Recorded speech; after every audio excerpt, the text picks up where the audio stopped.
Hello friends, स्वागत है एक बार फिर से आप सभी का हमारे चैनल एसएस क्लासेस पर, जहां पर हमारा कोर्स चल रहा है उत्तर प्रदेश असिस्टेंट प्रोफेसर परीक्षा विज्ञापन संख्या 51 के संदर्भ में। तो अगर आप हमारे इस कोर्स को ज्वाइन करना चाहते हैं तो इन नंबर्स पर मुझे व्हाट्सअप कर सकते हैं, जहां पर आपको हिंदी की फ़ीस 3000 रुपये है और जीएस की 1500 पे करनी होगी और आपको कंप्लीट कोर्स मिलेगा। PDF notes, live classes, recorded video और क्विज, महत्वपूर्ण प्रश्नोत्तरी मिलेगी। अगर आप हमारी बुक्स लेना चाहते हैं तो इसी पाठ्यक्रम से संबंधित हमारा प्रैक्टिस सेट है, जिसमें आपको 6500 MCQ मिलेंगे। तो बुक भी ले सकते हैं इन नंबर्स पर मुझे कांटेक्ट करके। चलते हैं, आज एक महत्वपूर्ण प्रश्नोत्तरी हमने ली है बसंती उपन्यास से, जो हमारे पाठ्यक्रम से संबंधित है। तो इस उपन्यास से कुछ महत्वपूर्ण प्रश्नों को हम देखेंगे। तो चैनल को सब्सक्राइब कर लीजिएगा, जिससे सभी वीडियोस की नोटिफिकेशन आप तक पहुंचती रहे। चलिए स्टार्ट करते हैं आज की क्लास को।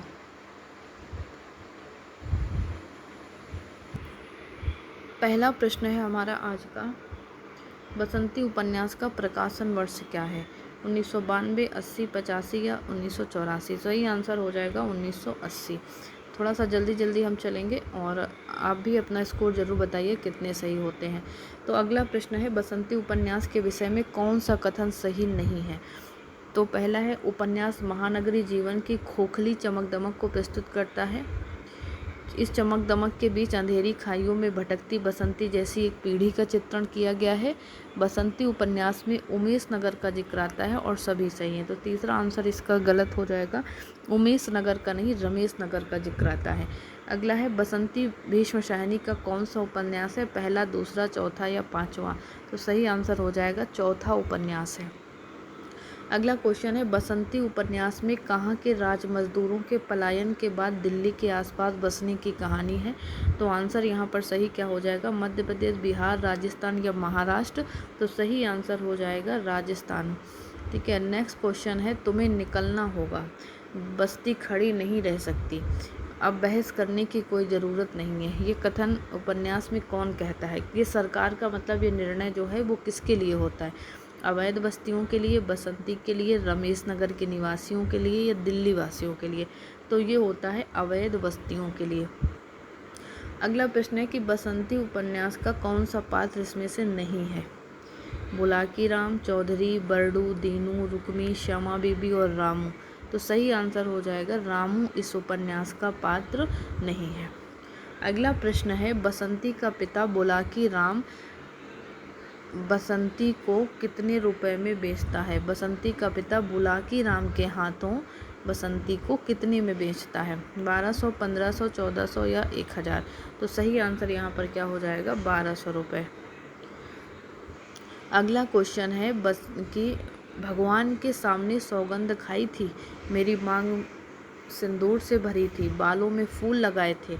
उपरोक्त कथन बसंती ने किससे कहा? दीनू से, बुलाकी राम से, बरडू से या इनमें से किसी से नहीं? तो ये कथन बसंती ने दीनू से कहा था।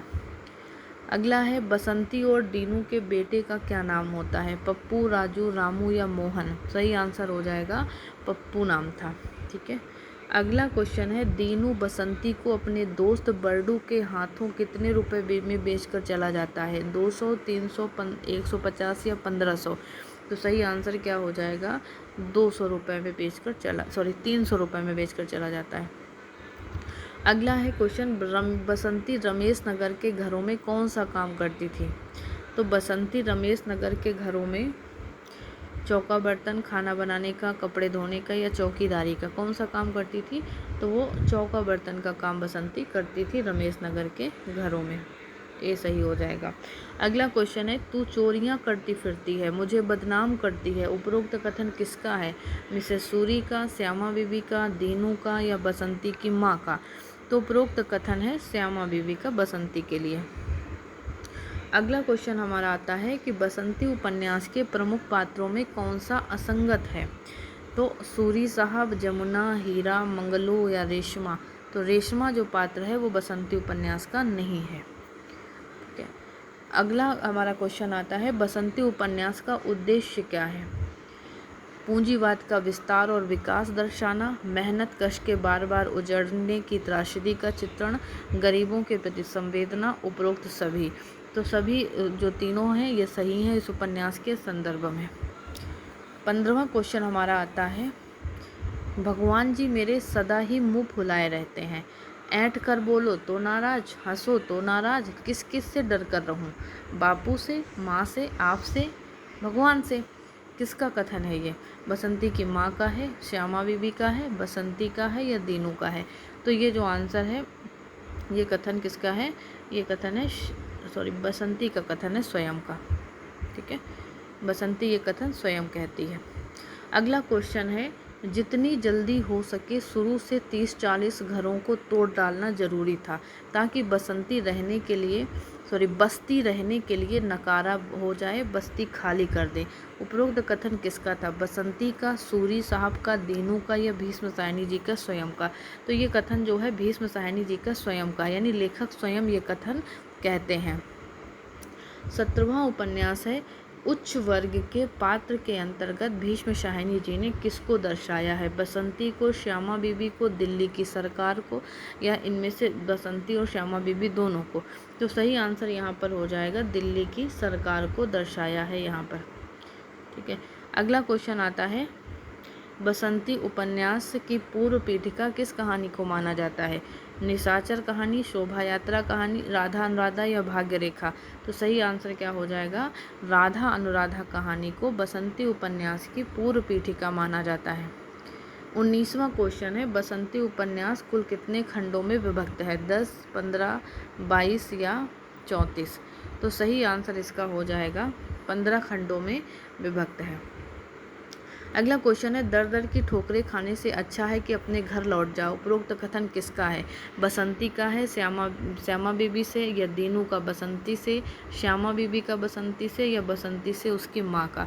तो ये सही आंसर जो है वो श्यामा बीबी का और बसंती से ये कथन है। तो ये थी हमारी आज की प्रश्नोत्तरी जो बसंती उपन्यास पर आधारित थी। प्रश्न कैसे लगे हमें कमेंट करके ज़रूर बताइएगा। वीडियो अगर पसंद आया हो अधिक से अधिक शेयर कीजिएगा, चैनल को सब्सक्राइब कर लीजिएगा और लाइक करना भी मत भूलिएगा, जिससे सभी वीडियोस की नोटिफिकेशन भी आप तक पहुंचती रहे। मिलते हैं कल फिर ऐसे ही महत्वपूर्ण प्रश्नों को लेकर के। सभी को शुभ रात्रि।